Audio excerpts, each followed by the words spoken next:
हाँ जी स्टूडेंट्स, अज नैक्सट तुहाडा 4th unit आपां स्टार्ट करांगे chemical bonding and molecular structure.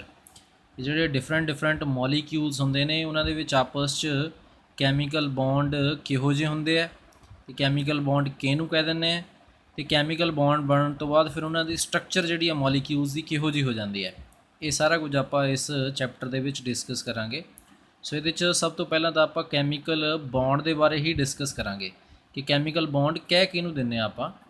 So definition ਹੈ ਇਸ ਦੀ the attractive force which holds together the constituent particles, that is atoms, molecules or ions in a chemical species is known as a chemical bond।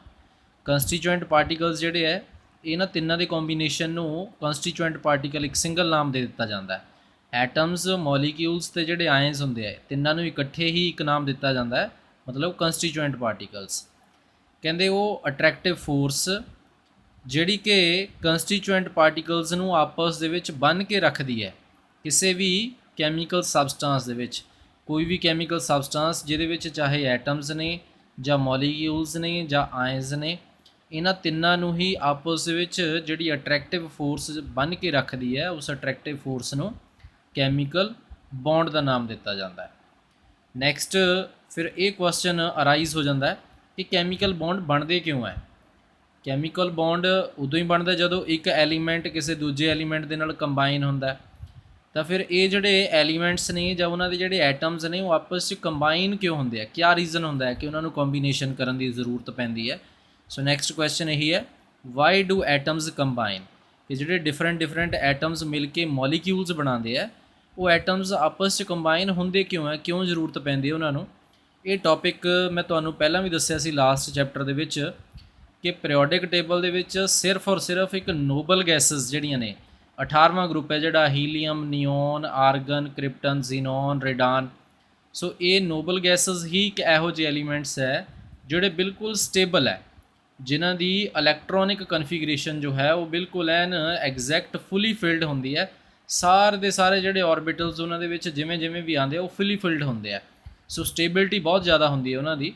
ਸੋ ਬਾਕੀ ਵੀ ਜਿਹੜੇ elements ਹੁੰਦੇ ਆ periodic table ਦੇ, ਸਾਰੇ ਇਹੀ ਚਾਹੁੰਦੇ ਆ ਕਿ ਆਪਾਂ ਜਾਂ ਤਾਂ ਇਲੈਕਟ੍ਰੋਨ ਗੇਨ ਕਰਕੇ ਜਾਂ ਆਪਣੇ ਇਲੈਕਟ੍ਰੋਨ ਲੂਜ਼ ਕਰਕੇ ਆਪਾਂ ਨੋਬਲ ਗੈਸਿਸ ਦੀ ਤਰ੍ਹਾਂ ਇਲੈਕਟ੍ਰੋਨਿਕ ਕਨਫੀਗਰੇਸ਼ਨ ਬਣਾ ਲਈਏ, ਉਹਨਾਂ ਦੀ ਤਰ੍ਹਾਂ ਸਟੇਬਲ ਹੋ ਜਾਈਏ।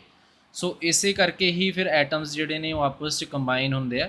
ਲਿਖਿਆ ਹੋਇਆ ਇੱਥੇ ਐਕਸੈਪਟ EXCEPT, ਸੀ ਉੱਪਰ ਲਿਖਿਆ ਹੋਇਆ, ਐਕਸੈਪਟ ਮਤਲਬ ਛੱਡ ਕੇ ਉਹਨਾਂ ਨੂੰ, ਐਕਸੈਪਟ ਨੋਬਲ ਗੈਸਿਸ ਨੂੰ ਛੱਡ ਕੇ all the elements of the periodic table are unstable.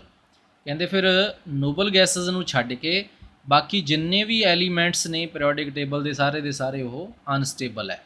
And they want to be stable like noble gases, ਤੇ ਕਹਿੰਦੇ ਫਿਰ ਉਹ ਨੋਬਲ ਗੈਸ ਦੀ ਤਰ੍ਹਾਂ ਹੀ ਸਟੇਬਲ ਹੋਣਾ ਚਾਹੁੰਦੇ ਹੈ, ਆਈਦਰ ਬਾਈ ਗੇਨਿੰਗ ਔਰ ਬਾਈ ਲੂਜ਼ਿੰਗ ਦਾ ਇਲੈਕਟ੍ਰੋਨਸ।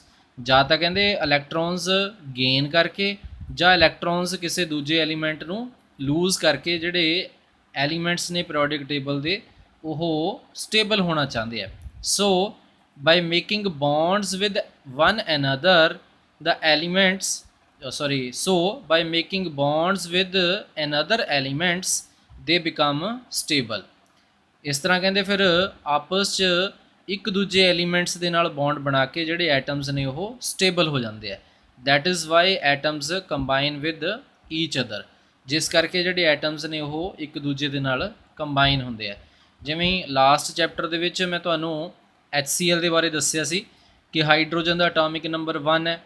ਉਸ ਤੋਂ ਨੈਕਸਟ ਬਾਅਦ ਨੋਬਲ ਗੈਸ ਹੁੰਦੀ ਹੈ ਹੀਲੀਅਮ, ਉਹਨੂੰ ਇੱਕ ਇਲੈਕਟ੍ਰੋਨ ਦੀ ਜ਼ਰੂਰਤ ਹੈ। ਕਲੋਰੀਨ ਦਾ ਅਟੋਮਿਕ ਨੰਬਰ 17 ਹੁੰਦਾ। ਉਸ ਤੋਂ ਬਾਅਦ ਵੀ ਇੱਕ ਨੋਬਲ ਗੈਸ ਨੈਕਸਟ ਬਿਲਕੁਲ ਜਿਹੜੀ ਹੈ ਆਰਗਨ ਹੁੰਦੀ ਹੈ, ਉਹਨੂੰ ਵੀ ਇੱਕ ਇਲੈਕਟ੍ਰੋਨ ਦੀ ਜ਼ਰੂਰਤ ਹੁੰਦੀ ਹੈ ਸਟੇਬਿਲਿਟੀ ਗੇਨ ਕਰਨ ਦੇ ਲਈ। ਸੋ ਦੋਨੋਂ ਕਿਆ ਕਰਦੇ ਆ, ਆਪਣਾ ਇੱਕ ਇਲੈਕਟ੍ਰੋਨ ਸ਼ੇਅਰ ਕਰ ਲੈਂਦੇ ਆ। ਹਾਈਡਰੋਜਨ ਕਲੋਰੀਨ ਦੇ ਨਾਲ ਸ਼ੇਅਰ ਕਰ ਲੈਂਦਾ ਹੈ, ਕਲੋਰੀਨ ਹਾਈਡਰੋਜਨ ਦੇ ਨਾਲ, ਤੇ ਦੋਨੋਂ ਜਿਹੜੇ ਨੇ ਉਹ ਆਪਸ 'ਚ ਸਟੇਬਲ ਹੋ ਜਾਂਦੇ ਆ ਤੇ ਇੱਕ ਕੈਮੀਕਲ ਬੌਂਡ ਵੀ ਬਣਾ ਲੈਂਦੇ ਆ। ਸੋ ਇਸ ਕਰਕੇ ਜਿਹੜੇ ਐਟਮਸ ਨੇ ਉਹ ਆਪਸ ਦੇ ਵਿੱਚ ਕੰਬਾਈਨ ਹੁੰਦੇ ਆ। ਨੈਕਸਟ ਟੌਪਿਕ ਆਪਾਂ ਡਿਸਕਸ ਕਰਾਂਗੇ ਲੂਇਸ ਸਿੰਬਲਸ। ਮੈਂ ਇਹਦਾ ਵੀ ਜ਼ਿਕਰ ਜੋ ਹੈ ਉਹ ਲਾਸਟ ਚੈਪਟਰ 'ਚ ਕੀਤਾ ਸੀ ਕਿ ਕਿਸੇ ਵੀ ਐਲੀਮੈਂਟ ਦੇ ਆਊਟਰ ਮੋਸਟ ਸ਼ੈਲ ਦੇ ਵਿੱਚ ਜਿੰਨੇ ਇਲੈਕਟ੍ਰੋਨਸ ਹੁੰਦੇ ਨੇ ਉਹਨਾਂ ਇਲੈਕਟ੍ਰੋਨਸ ਨੂੰ ਉਨੇ ਡਾਟ ਪਾ ਕੇ ਜੋ ਹੈ ਉਹ ਡਿਸਕ੍ਰਾਈਬ ਕਰ ਦਿੱਤਾ ਜਾਂਦਾ ਹੈ ਤੇ ਇਹਨਾਂ ਡਾਟਸ ਨੂੰ ਫਿਰ ਨਾਮ ਦੇ ਦਿੱਤਾ ਜਾਂਦਾ ਹੈ ਲੂਇਸ ਸਿੰਬਲਸ ਦਾ। ਇਹ ਜਿਹੜੇ ਡਾਟਸ ਨੇ ਇਹ ਆਊਟਰ ਮੋਸਟ ਸ਼ੈਲ ਦੇ ਇਲੈਕਟ੍ਰੋਨਸ ਦੱਸਦੇ ਆ ਕਿ ਕਿਸੇ ਵੀ ਐਲੀਮੈਂਟ ਦੇ ਆਊਟਰ ਮੋਸਟ ਸ਼ੈਲ 'ਚ ਕਿੰਨੇ ਇਲੈਕਟ੍ਰੋਨ ਹੈ।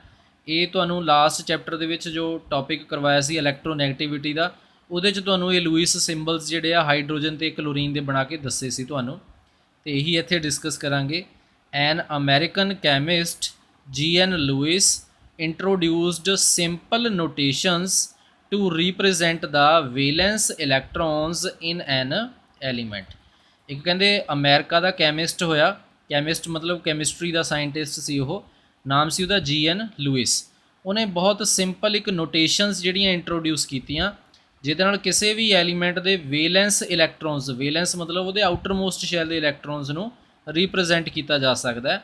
And these notations are called Lewis symbols or electron dot ਸਿੰਬਲਸ।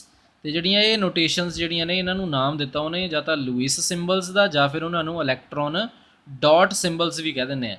10th ਦੇ ਵਿੱਚ ਤੁਸੀਂ ਇਹ ਟੌਪਿਕ ਪੜ੍ਹਿਆ ਹੋਇਆ Louis symbol the. For example aluminium ਹੈ, ਅਟੋਮਿਕ ਨੰਬਰ 13 ਹੁੰਦਾ ਹੈ, ਆਊਟਰ ਮੋਸਟ ਸ਼ੈਲ 'ਚ 3 ਇਲੈਕਟ੍ਰੋਨ ਹੁੰਦੇ ਆ, ਸੋ 3 ਡਾਟ ਬਣਾਏ ਹੋਏ ਆ। Sodium atomic number 11, outermost shell 'ਚ 1 ਇਲੈਕਟ੍ਰੋਨ, 1 ਡਾਟ ਪਾਇਆ ਹੋਇਆ। Magnesium atomic number 12, outermost shell 'ਚ 2 ਇਲੈਕਟ੍ਰੋਨ, 2 ਡਾਟ ਬਣਾਏ ਹੋਏ ਆ। ਸਲਫਰ ਦਾ atomic number 16, outermost shell 'ਚ 6 ਇਲੈਕਟ੍ਰੋਨ, ਸੋ 6 ਡਾਟ ਪਾਏ ਹੋਏ ਆ।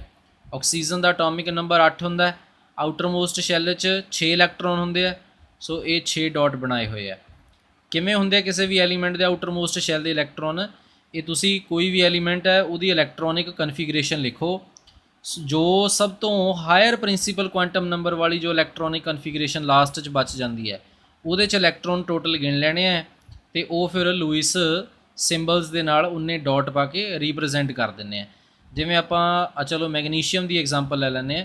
ਮੈਗਨੀਸ਼ੀਅਮ ਦਾ ਅਟੋਮਿਕ ਨੰਬਰ ਸਾਡੇ ਕੋਲ 12 ਹੁੰਦਾ, 12 ਹੈ ਅਟੋਮਿਕ ਨੰਬਰ। ਇਲੈਕਟ੍ਰੋਨਿਕ ਕਨਫੀਗਰੇਸ਼ਨ ਲਿਖ ਲਈਏ 1s2 2s2 2p6 ਤੇ 3s2।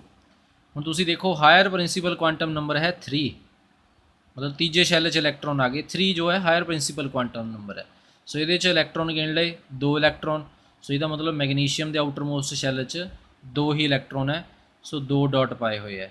ਸਲਫਰ ਦਾ ਅਟੋਮਿਕ ਨੰਬਰ 16 ਹੈ, ਤਾਂ ਇਸ ਤੋਂ ਬਾਅਦ ਆ ਜਾਣਾ ਸੀ 3s2 3p4, ਤਾਂ 3s 'ਚ 2 3p 'ਚ 4, ਟੋਟਲ 6 ਇਲੈਕਟ੍ਰੋਨ ਹੋ ਗਏ। ਸੋ ਇਸ ਤਰ੍ਹਾਂ 6 ਡਾਟ ਪਾ ਦਿੱਤੇ। ਸੋ ਇਹ ਹੁੰਦੇ ਹੈ ਲੂਇਸ ਸਿੰਬਲਸ।